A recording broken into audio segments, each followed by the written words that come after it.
Thank you sir.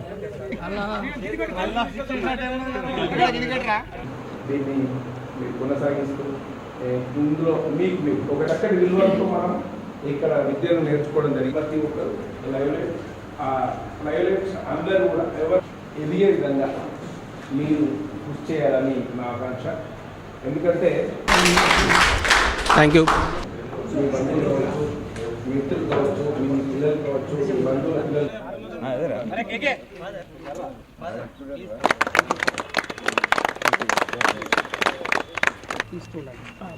Photo cover చేయండి. Class leader ఏ section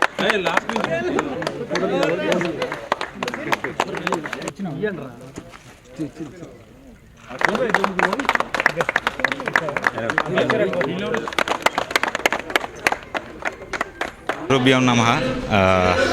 నా పేరు రాజేంద్ర ప్రసాద్. నేను కూడా 92 బ్యాచ్ పాస్డ్ అవుట్ క్యాండిడేట్ని. ప్రతి మనిషి యొక్క జీవితంలో తల్లిదండ్రుల తర్వాత గురువులది ఉన్నతమైన స్థానం. తల్లిదండ్రులు జన్మనిస్తే గురువులు వేలు బట్టి సమాజం ఏంటి, విలువలు ఏంటి, మనం వెళ్ళాల్సిన దారి ఏంటి అనేది నేర్పిస్తారు.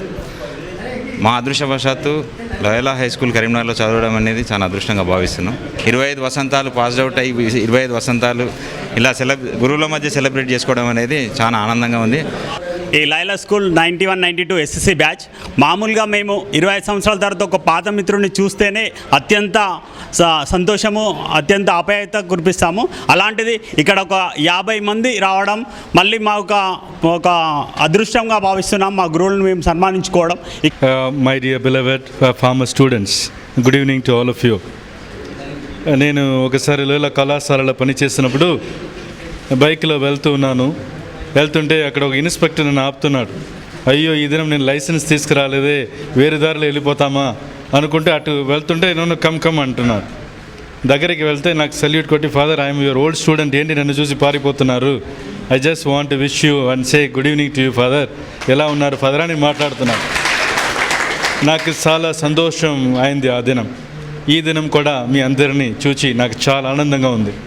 గడిచిన 25 సంవత్సరాల ముందు చదువుకొని ఇది మా స్కూలు, ఇది మేము కట్టామని చాలా సెన్స్ ఆఫ్ బిలాంగింగ్ ఉంటూ ఇక్కడికి వచ్చి అందరు కలిసిమెలిసి మీరు నేర్చుకునే విలువలను చాలా చక్కగా చెప్తూ మీ కుటుంబం కూడా ఒక కుటుంబంగా మారుతూ ఎంతోమంది చాలా మంచి మిత్రులుగా జీవించడం చూసి నాకే అసూయగా ఉంది. దేవుడు మిమ్మల్ని ఆశీర్వదించాలి.